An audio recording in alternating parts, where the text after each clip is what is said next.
दोस्तों, हमारे पड़ोसी मुल्क भारत में कुछ ऐसे शर्मनाक अकीदे पाए जाते हैं जिनके बारे में जानकर इंसान की अकल दंग रह जाए। आज की इस वीडियो में आपको कुछ इस तरह के मंदिर दिखाएंगे ना कि आपने कभी सोचा होगा और ना ही देखा होगा। किरनी माता मंदिर। दोस्तों, इस मंदिर को चूहों वाली माता का मंदिर भी कहा जाता है। दोस्तों, ये मंदिर राजस्थान में पाया जाता है। इस मंदिर में आपको हर तरफ हजारों की तादाद में चूहे नजर आएंगे। यहाँ पर बहुत से लोग अपनी मन्नतों को पूरा करने के लिए आया करते हैं। दोस्तों, आमतौर पर मंदिरों पे देवी और देवता की पूजा की जाती है, लेकिन कामाख्या नामी इस मंदिर में औरत की योनि की पूजा की जाती है, यानी औरत की शर्मगाह की पूजा की जाती है।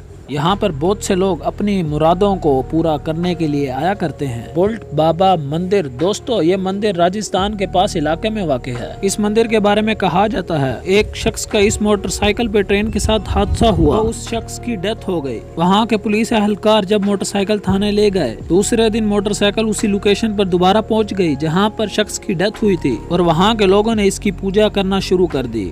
दोस्तों, अगर आपको हमारी वीडियो पसंद आई है तो लाइक कर दें, शेयर कर दें, सब्सक्राइब कर दें, ताकि नेक्स्ट आने वाली वीडियो आप तक बआसानी पहुंच सके।